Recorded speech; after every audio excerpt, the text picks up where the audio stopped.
କହିବା puzzle screen ହଉଛି ମୁଁ ଗୋଟେ ଦେଖେଇବି ସେଟା କଣ କୁହନ୍ତି କହିବା ତାପରେ ଏଇଟା କଣ କୁହନ୍ତି ସିଂଚ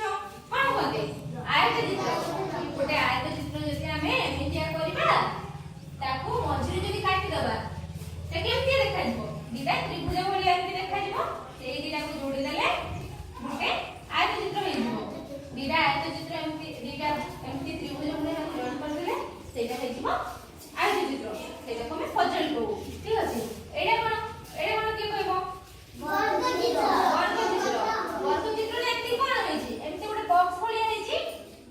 ଏମିତି ଗୋଟେ ଚାରି କୋଣିଆ ହେଇଛି ତାର ସବୁ କୋଣ ସବୁ ଇଏ ସମାନ ଆମେ ଆୟତ ଚିତ୍ର ଦେଖିଲେ ତାର ଦିଟା ବାହୁ ସମାନ ଦିଟା ଏମିତି ବାହୁ ସମାନ ଏପଟେ ଦିଟା ବାହୁ ସମାନ ଠିକ ଅଛି ତାକୁ ଯଦି ଆମେ ଏମିତି କାଟିଦେବା ଏଇଟା ମଝି ଭାଗରେ ଭାଗ କରିଦେବା ହେଲା ଠିକ ଅଛି ଏମିତି ବର୍ଗ ଚିତ୍ର ହଉଛି ଏମିତି ହୁଏ ତାର ସବୁଗୁଡା ବାହୁ ସମାନ ସବୁଗୁଡା ବାହୁ ସବୁଗୁଡା କୋଣ ସମାନ ଏଇଟା କଣ କହିବା ବର୍ଗ ଚିତ୍ର ଯଦି ଆମେ ଏମିତି ରହିଲା ତାକୁ ଯଦି ଆମେ ଏମିତି ମଝିରୁ କଟ୍ କରିଦେବା ତାହେଲେ ବର୍ଗ ଚିତ୍ରର ଦିଟା ଭାଗ ଏମିତିକା ହେଇଯିବ ଦିଟା ସମାନ ତ୍ରିଭୁଜ ଭାବରେ ହେଇଯିବ ଠିକ ଅଛି ଏମିତି ମଝିରୁ ଇଏ କାଟିଦେଲେ ତାହେଲେ ସମାନ ତ୍ରିଭୁଜ ଭଳିଆ ହେଇଯିବ ଆଉ ଏଇଟା କଣ କିଏ କହିବ ଏଇଟା ବି ସେ ବର୍ଗ ଚିତ୍ର ଠିକ ଅଛି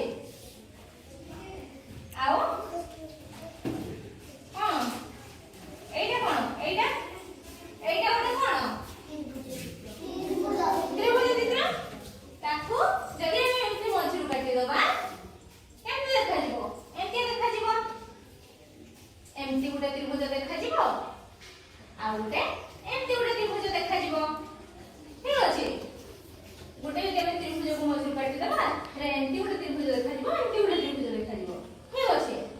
ଆଉ ଏଇଟା ଗୋଟେ କଣ ପାନପତ୍ର ଭଳିଆ ଗୋଟେ ଇଏ ତାକୁ ଯଦି ଆମେ ଏମିତି ମଝିରୁ କାଟିଦେବା ଏ କେମିତି ଦେଖାଯିବ ଗୋଟେ ଏମିତି ଗୋଟେ ଦେଖାଯିବ ଆଉ ଗୋଟେ ଏମିତି ଦେଖାଯିବ ମଝିରୁ କାଟିଲେ ଏମିତି ଯଦି ଆମେ ଗୋଟେ ଷ୍ଟାରକୁ କାଟିଦେବା ଶୁଣ ମୁଁ କହୁଛି ଶୁଣ ଗୋଟେ ଯଦି ଆମେ ଏମିତି ଷ୍ଟାର ଠିକ ଅଛି ଏମିତି ଗୋଟେ ଷ୍ଟାରକୁ କାଟିଦେବା ହେଲେ କେମିତି ଦେଖାଯିବ ଷ୍ଟାରଟା ମଝିରୁ ଏମିତି ଯଦି ଆମେ କାଟିଦେବା ତ ସେଇଟା ହେଇଯିବ ଏମିତିକା ହେଇକି ଏମିତିକା ଗୋଟେ ଦେଖାଯିବ ଆଉ ଗୋଟେ ଏମିତିକା ହେଇକି ଏମିତିକା ଗୋଟେ ଦେଖାଯିବ ଠିକ ଅଛି ଆଉ ହଉଛି କଣ ଏଇଟା ଗୋଟେ କଣ ଅଧାବୃତ୍ତ ନା ଫୁଲ ବୃତ୍ତ ହେଲେ କେମିତି ଦେଖାଯିବ ଏଇଟା ହଉଛି ଗୋଟେ ଫୁଲ ବୃତ୍ତ ଦେଖାଯିବ ତାକୁ ଯଦି ଆମେ ମଝିରୁ ଏମିତି କାଟିଦେବା କେମିତି ଦେଖାଯିବ ଏଇଟା ଅଧାବୃତ୍ତ ଏମିତି ଦେଖାଯିବ ଏମିତି ଗୋଟେ ଅଧାବୃତ୍ତ ଦେଖାଯିବ ସମସ୍ତେ ଜାଣିପାରିଲ ଠିକ ଅଛି ଆଉ ଏଇଟା ହଉଛି କଣ କିଏ କହିବ ତାରା କିଏ କହିଲା ଏର କେତେ କଣ ଅଛି 1 2 3 4 5 6 ଛଅଟା କଣ ଅଛି ଏଇଟାକୁ ଆମେ ଷଡ଼ଭୁଜ ବୋଲି କହିବା ତ୍ରିଭୁଜ ଆମେ ୟାକୁ କଣ ପାଇଁ କହୁଛେ ଏଟା ତିନିଟା କୋଣ ଅଛି ବୋଲି ତାକୁ ଆମେ ତ୍ରିଭୁଜ କହୁଛେ ଯାହାର ଚାରିଟା କୋଣ ଥିବ ତାକୁ କହିବା ଆମେ ଚତୁର୍ଭୁଜ ଯାହାର ପାଞ୍ଚଟା କୋଣ ତାକୁ କହିବା ପଞ୍ଚଭୁଜ ଯାହାର ଛଅଟା କୋଣ ଥିବ ତାକୁ କହିବା ଷଡ଼ଭୁଜ ଯାହାର ଆଠଟା କୋଣ ଥିବ ତାକୁ କଣ କହିବା ଅଷ୍ଟଭୁଜ ଠିକ ଅଛି ଏଇଟା ସେମିତି କଣ ଏଇଟା ହଁ ଶୁଣ ଆପଣ ପଢେଇ ସାରିଲେ ତାପରେ କଥା ହେବା ହେଲା ଏଇଟା କଣ ଷଡ଼ଭୁଜ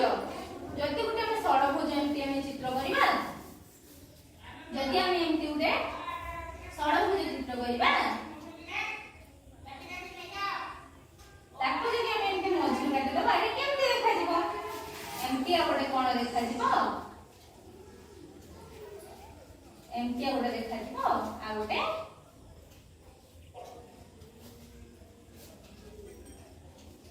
ଏମିତି ଆଉ ଗୋଟେ ଦେଖାଯିବ ଜାଣିପାରିଲ ଆଉ କଣ ଜାଣିଛ ତ୍ରିଭୁଜକୁ କଣ କାଟିଲେ କେମିତି ହବ ସେ ଦିଟା ତ୍ରିଭୁଜ ହିଁ ରହିବ ଯଦି ଆମେ ଗୋଟେ ଆୟତକ୍ଷେତ୍ରକୁ କାଟିବା କେମିତି ହବ ଦିଟା ତ୍ରିଭୁଜ ହେଇଯିବ ଯଦି ଗୋଟେ ଆମେ ବର୍ଗ ଚିତ୍ରକୁ କାଟିବା ତାହେଲେ ଦିଟା ତ୍ରିଭୁଜ ହେଇଯିବ ଯଦି ଗୋଟେ ତାରାକୁ ଏମିତି ମଝିରୁ କାଟିବା ଷଡ଼ଭୁଜକୁ କାଟି